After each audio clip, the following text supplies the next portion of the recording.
Já, ég valdi þetta nám af því að ég hef mikinn áhuga á menntamálum og ég hef gaman að því að læra.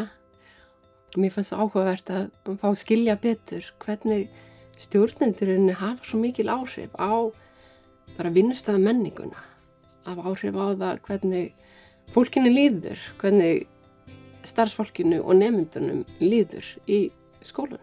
Það sem að mér finnst vera helstu kostur við þetta nám að ég rosalega hagnýtt. Við getum mátað það sem við lærum beint inn í okkar starf. Ef við erum starfandi í skólum, við lærum alls konar kenningar og kynnumst alls konar fræðimönnum og svo fáum við þetta svigrúm til að velja út það sem okkur finnst áhugaverðast, sem talar best til okkar.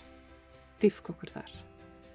Fólk ætti að velja þetta nám ef það vill efla sig, ef það vill sinni starfsþróun og verða svona bara öruggar í því sem það er að gera, að maður sé að byggja starfið sitt á fræðunum og mér finnst það mjög áhugavert, mér finnst það hagnýtt og skemmtilegt.